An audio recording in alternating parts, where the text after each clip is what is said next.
Hi everyone, Hal Krosman here with Screenwriting U. For this particular critique, I chose a scene that was written by Wally Zambrano.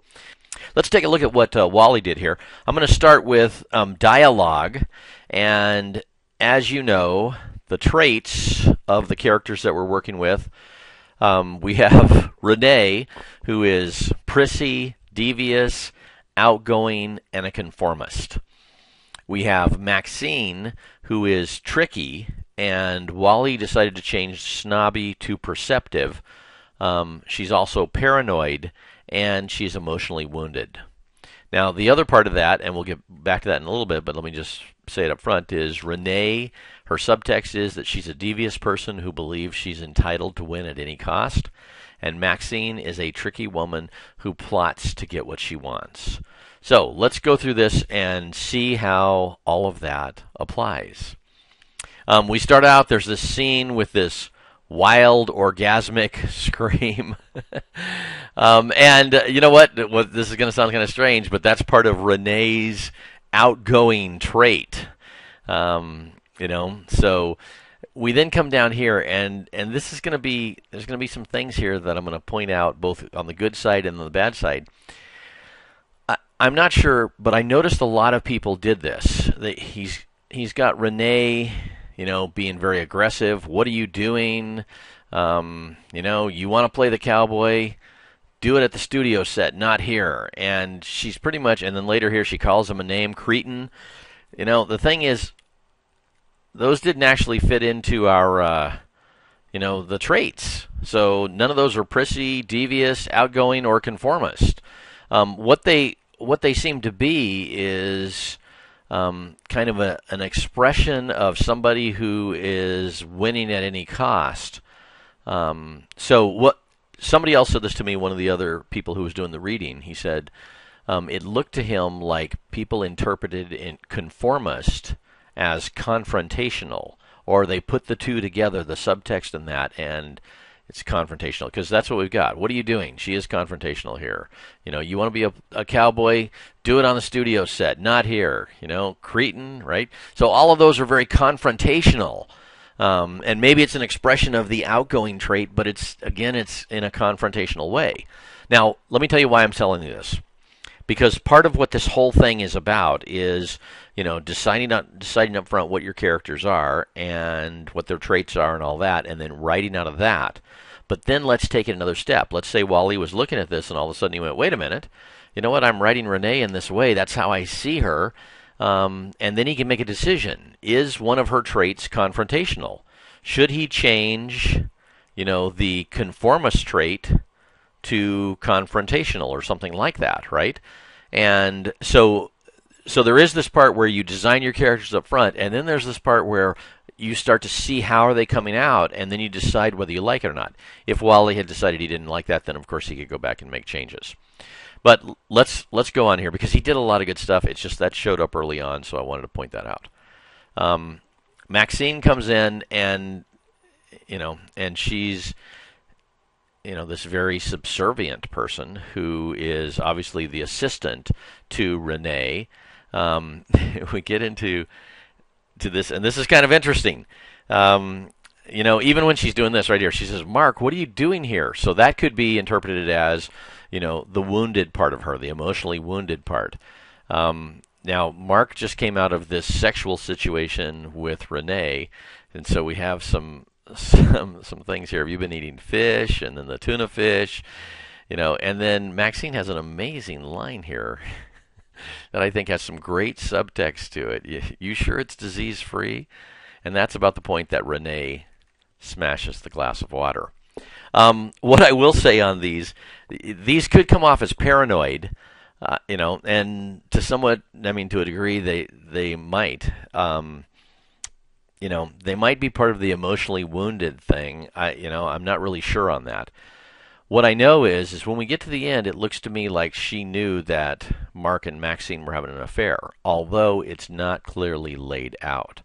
So it might help at the end if we had seen that, because it would tell us what the subtext means here.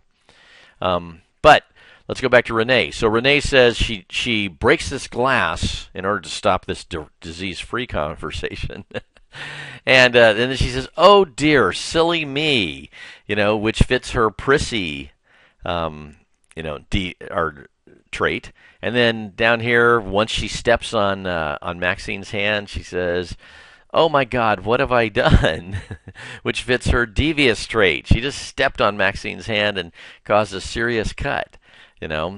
Maxine now is again subservient. She's coming across in this way, and I hate to say this, but that's not one of the traits. Again, it's like she's very serving in the midst of this kind of thing.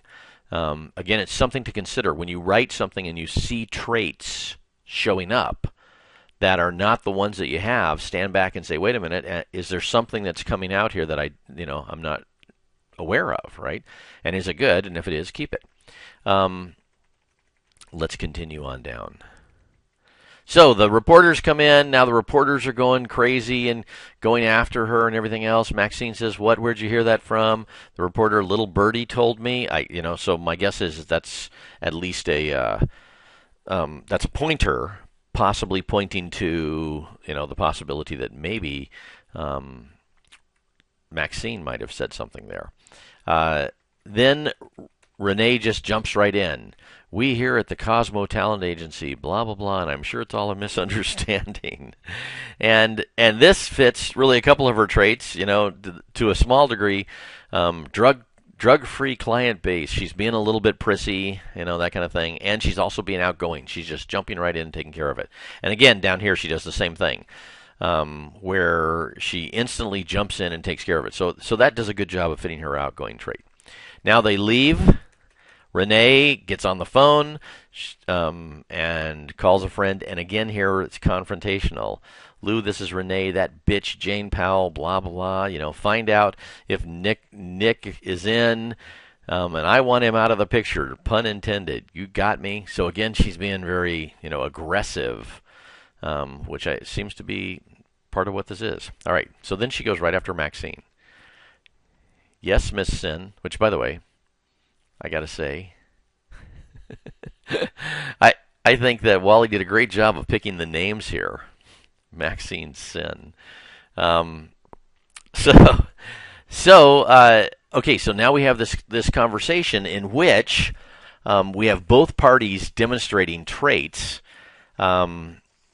Renee is being devious right off the bat again. "You promised me that Clint's situation wouldn't leave this room." So she's showing her deviousness. Now the next one, "We must not allow this to tarnish our agency." At this point, I'm saying, okay, I'm going with that as a conformist trait. That's a way of speaking through that. And then she goes right back to the confrontational trait, yelling at Clint about his image. So let's go a little further down. Now, there's been a mystery created, and we'll talk about that in the next video, but there's been a mystery created, and Renee is now investigating. How did this leak out then? Maxine, "I'm not sure, maybe the police." Renee, "I took care of them." Again, showing her devious trait. Maxine, "All of them?" This really should be a question mark here. All of them? Renee pulls out her organizer and check, which may fit her conformist trait. It's like, okay, you know what? Even when she's running a scheme like this, she's keeping track of every single thing. Renee, "I won't give up without a fight." Once again, this fits the confrontational trait. So see, if I was going through and reading this and trying to figure out what the traits were, I would definitely say Renee is confrontational. Maxine, "I'm with you, Miss Sin. I am still with you, right?" Okay, so again, she's being subservient here. Now, I'll take this to a different place in a little bit, and it'll make more sense what I'm saying on that. Renee, can I truly trust you? You've been a wonderful assistant. Now here she is. She's being both devious and prissy in the same comment.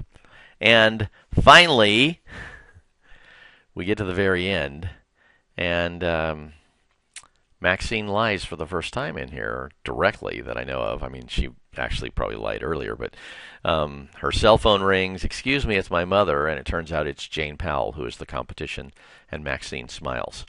Now, let me just say a couple of things about the traits. Again, if I was going to be working with this, I would be asking this question. Do I want one of Renee's traits to be confrontational? Because it seems to be pretty natural for her. On Maxine, I didn't really see much paranoia. I think I would really want to amp that up. I saw a little bit of the emotionally wounded, but not that much. And I think the trait, while he did have her being perceptive in a couple of situations there that I really didn't point out, especially early on about the sex and that kind of stuff.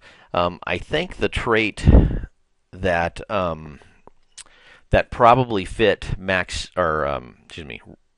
better is, the subservient trait, which could be, if I was really writing this in a screenplay, she could start as subservient, and by the end, she could end up being something else. So that would be her character arc. Okay, so let's just take a quick look at subtext now. We said, Renee is a devious person who believes she's entitled to win at any cost, and Maxine is a tricky woman who plots to get what she wants. Now, we're seeing the subtext.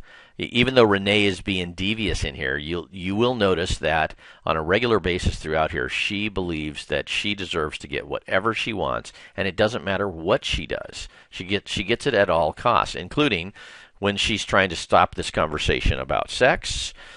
She breaks a glass and then steps on Maxine's hand, causing a serious cut. Right? It's like it's part of who she is.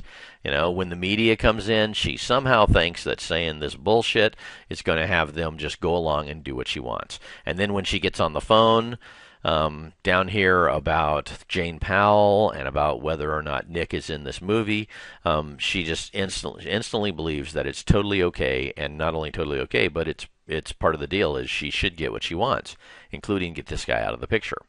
As for Maxine, her subtext here is she's a tricky woman who plots to get what she wants, and we saw that in the structure, basically.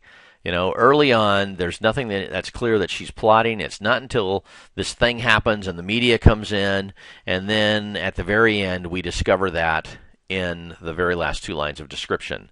There it is. It's Jane Powell on the phone talking to her, and that means that Maxine has been working with Jane, and she's the leak, and she's the one that caused this. So she's plotting to get what she wants in this particular situation.